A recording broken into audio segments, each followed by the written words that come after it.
Okay. Hi. My name is Rayvon. This is my video to introduce myself and tell you my story. Um, I was born to a teen mom. She was 16 when she had me. Um, During her labor, there were some complications. I wasn't getting oxygen, and it was just a rough labor. So, due to that, I developed cerebral palsy. Cerebral palsy is a condition where I am unable to control my muscles. It affects my speech, my walking, how stable I can be. So it's a condition that I will have for the rest of my life. So with that said, my life has been, I'm not going to say difficult, but it has been a little challenging here and there. So there's not many support groups out there for people with cerebral palsy. That's why I decided to start this video blog so I could share my story. So that's a little background of why I'm doing this. So to start with at the beginning, my mother had always told me that I was fine up until 9 months. Before I hit 9 months, I was able to hold a bottle, hold my head up, all of that. I was hitting milestones like I should. Once I reached 9 months, I started to regress. I couldn't hold a bottle. I couldn't sit up. I couldn't do anything. So my mom consulted my doctor. That's when they found out I had CP. So my grandmother, being the woman that she is, said that I was going to get the best help I could get. And that's what I got. I went to a special school in preschool that when I graduated from there, I could feed myself. I could sit up on my own. I could crawl. I could communicate. I was doing everything besides walking. I couldn't walk. I went to an elementary school that catered to kids that had disabilities. And that's when they found out that my disability was physical, not mental. So they mainstreamed me into regular classes. I did great in school. I loved school. It was great. I mean, I never got teased. I never got picked on. None of that. The kids were awesome. When I went to middle school, I was mainstreamed into regular classes. Once again, my disability is not mental. It's just straight physical. So, I have always been in regular classes. In high school, I even took AP classes. My disability had never held me back or anything like that. The first time that I had an issue because of my disability was in high school. It was the ASVAB test. The ASVAB test is a test to see where your skills are strong in, like what careers you should look into. And they didn't want me to take that test because it's also used to recruit for the military. And since I had a disability, they didn't want that to happen. I had a teacher that fought for me, that said it's my right to take that test. By the end of that day, I had taken that test. Not only did I take the test, but the military wanted me because of the results of my test. How ironic. So, that was my first issue with my disability.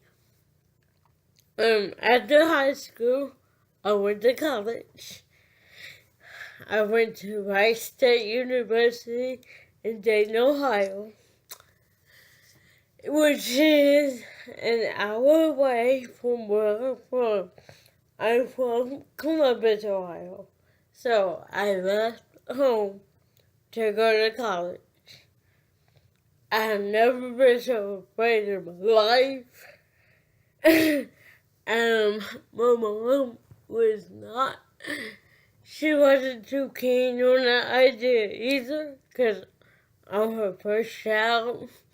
It's the first child leaving the home, all of that, and it's an hour away. To sum up my college experience, I met my best friend there. I met some of the best friends that I still have today there. I had the best 4 years of my life at Rice State. I wouldn't change my college experience for nothing. It was great. After I graduated college, this is what I thought. I have a degree in psychology. I can get a job.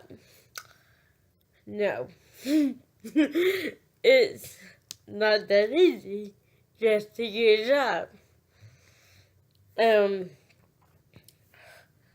I tried to go out and find employment, and this is where I began to see the struggle because of my disability. I applied for a job at a phone company. I'm not going to say who. They called me back for an interview. I went to the interview in my wheelchair because I'm very independent. So I rode the bus in my wheelchair, and once they seen that I was disabled, they told me that they had already hired somebody for the position. Now, mind you, they had just called me the day before to schedule an interview.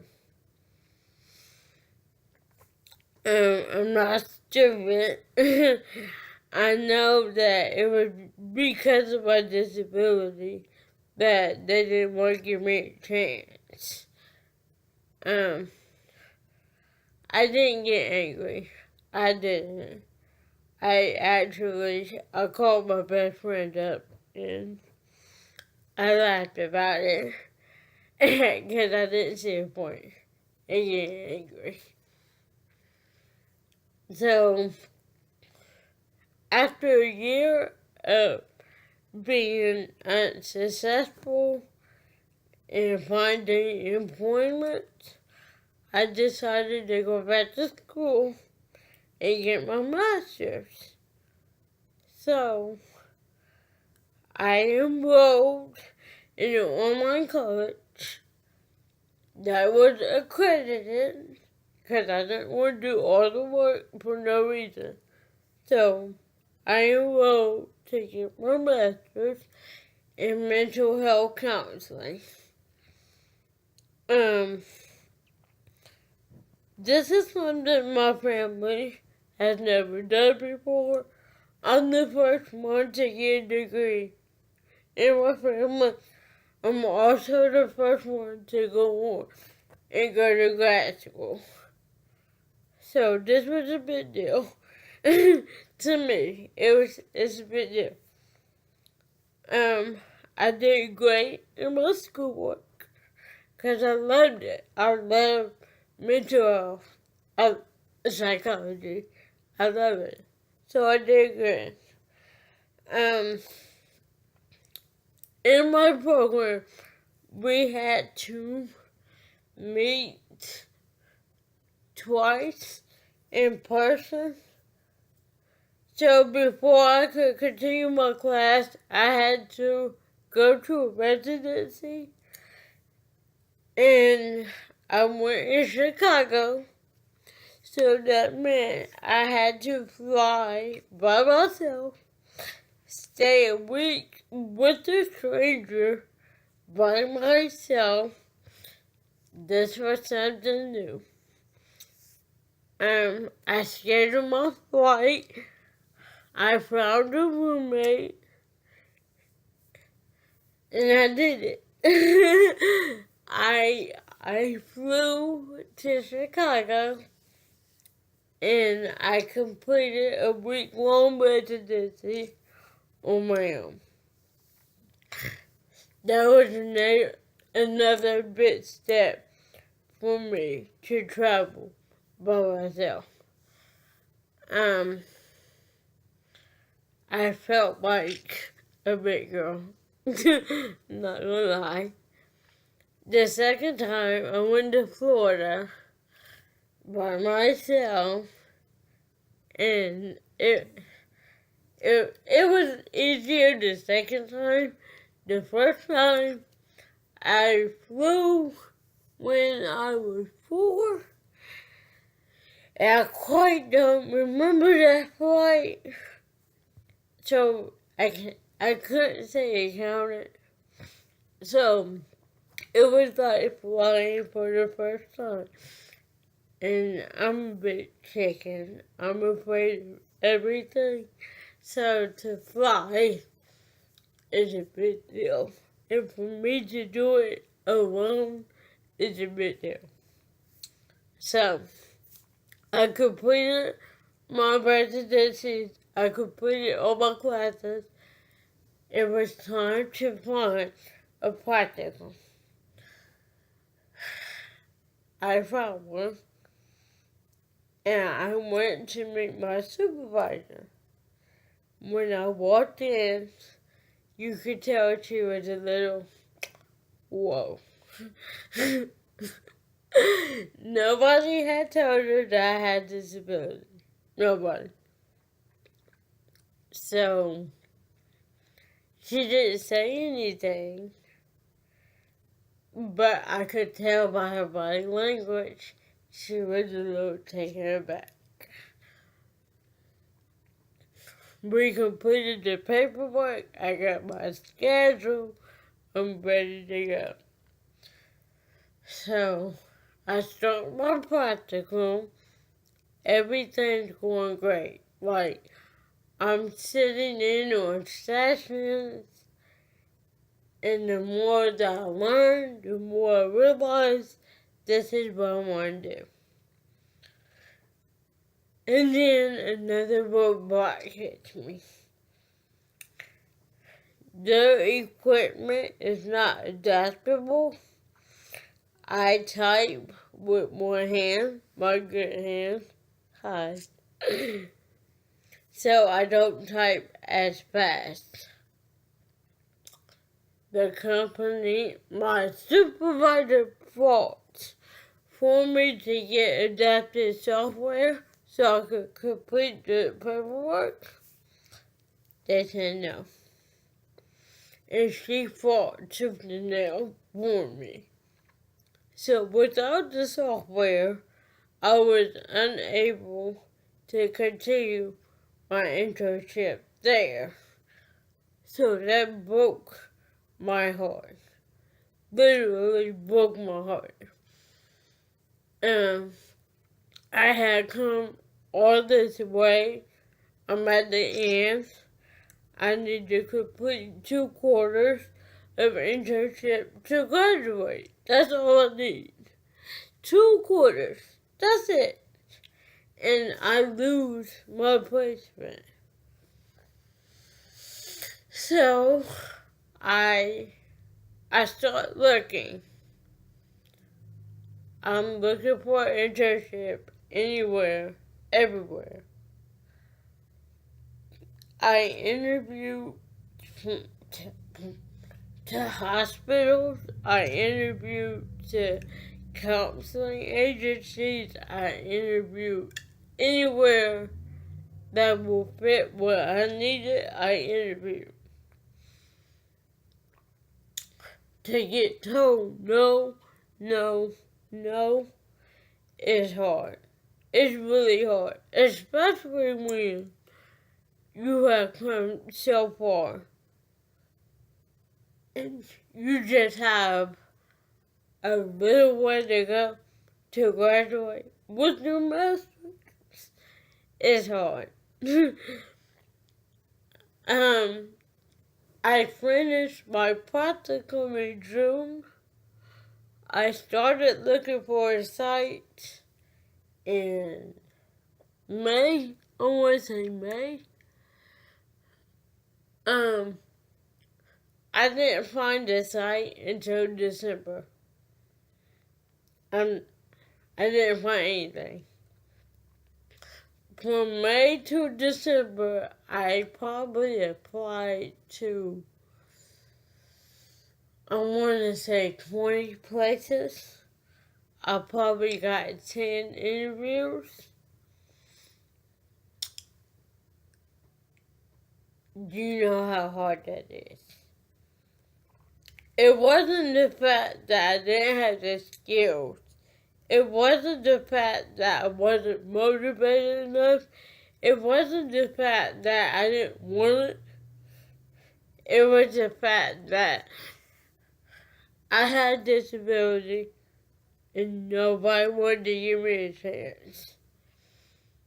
I can't control, but I have cerebral palsy. I can't control how I talk or walk.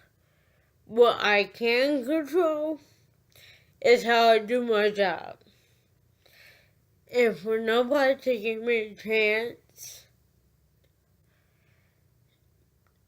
it was probably the worst